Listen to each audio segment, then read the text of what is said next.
মই ইলিয়াস আপোনালোকে চাবলৈ আৰম্ভ কৰিছে ডিএন সাপোৰ্ট ইউটিউব চেনেল। আজি ৰাজ্যৰ প্ৰথমটো গুৰুত্বপূৰ্ণ খবৰটিয়ে হৈছে মিজোৰাম ক্লাছ।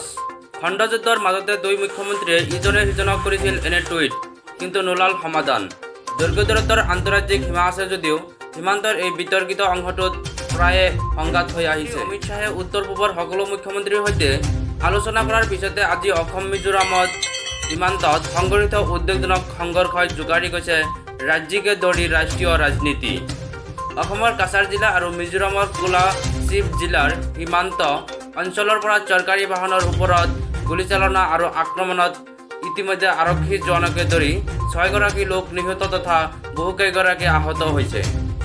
এই ঘটনাৰ সমান্তৰালভাৱে দুয়োখন ৰাজ্যৰ মুখ্যমন্ত্ৰীয়ে টুইটাৰত নিজৰ নিজৰ স্থিতি প্ৰকাশ কৰি গৈছিল। টুইটাৰযোগে দুয়োগৰাকী মুখ্যমন্ত্ৰীয়ে কেন্দ্ৰীয় গৃহমন্ত্ৰী অমিত শ্বাহক তেওঁলোকৰ নিজ নিজ পোষ্ট টেগ কৰিছিল। হাতে হাতে লাঠি লৈ ওলাই অহা এটা ভিডিঅ' টুইট কৰি মিজোৰামৰ মুখ্যমন্ত্ৰী জোৰামাথাংগাই গৃহমন্ত্ৰী শ্বাহৰ হস্তক্ষেপ দাবী কৰি কৈছিল, এতিয়া এয়া বন্ধ হোৱা উচিত। এয়া মিজোৰামৰ জোৰামাথাংগাৰ টুইট। জোৰামাথাংগাই লিখিছে, শ্ৰী অমিত শ্বাহজী, kindly look into the matter, this needs to be stopped right now. এনেকৈ জোৰামাথাংগাই লিখিছে। ইয়াৰ কিছু সময় পিছত তেওঁ পুনৰ আন এটা টুইট কৰি উল্লেখ কৰিছিল যে কাছাৰ হৈ মিজোৰামলৈ উভতি যাওঁতে এটি নিৰীহ দম্পতীক দুৰ্বৃত্তই অত্যাচাৰ কৰে। এয়া জোৰামাথাংগাই লিখিছে, innocent couple on their way back to Mizoram via Kasar manhunt and ransacked by thugs and guns. How are you going to justify these violent acts? এনেকুৱা কৈ জোৰামাথাংগাই টুইট যোগে লিখিছে।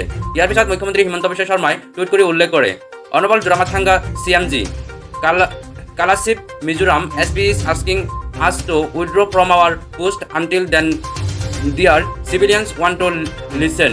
No stop violence. How can run government in such circumstances? Hope you will embrace and earliest. এনেকৈ অসমৰ মুখ্যমন্ত্ৰী হিমন্ত বিশ্ব শৰ্মাই লিখিছে tweet যোগে। ডক্টৰ হিমন্ত বিশ্ব শৰ্মাই পিছত টুইট কৰি কৈছিল যে মিজোৰামৰ চৰকাৰৰ সৈতে তেওঁ কথা পাতি আছে। এই ক্ষেত্ৰত সীমান্তত অসমে শান্তি বজাই ৰাখিব আৰু প্ৰয়োজনত তেওঁ আইজলৈ গৈ সমস্যা সমাধান কৰিবলৈ সাজু।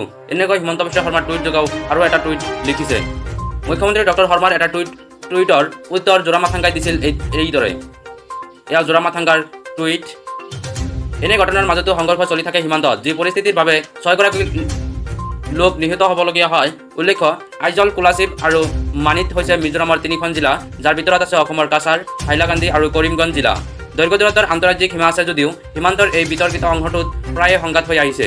দুই ৰাজ্যৰ বাসিন্দাসকলে ইজনে সিজনৰ ওপৰত অনুপ্ৰৱেশৰ অভিযোগ উত্থাপন কৰি আহিছে। সংবাদ সংস্থা PTIক মিজোৰামৰ SPয়ে জনোৱা অনুসৰি কালি দেওবাৰে নিশা 11:30 বজাত মিজোৰামৰ আইটলং নামৰ ঠাইত কোনো দুৰ্বৃত্তই 8টা মিজোৰামৰ মাটিত থকা খেতিপথাৰ নামঘৰ জ্বলাই দিছিল। এই কথাই উত্তেজিত কৰি ৰাখিছিল মিজো নাগৰিকক। ধন্যবাদ আমাৰ এই ভিডিঅ' চোৱাৰ বাবে আপোনাক অশেষ ধন্যবাদ।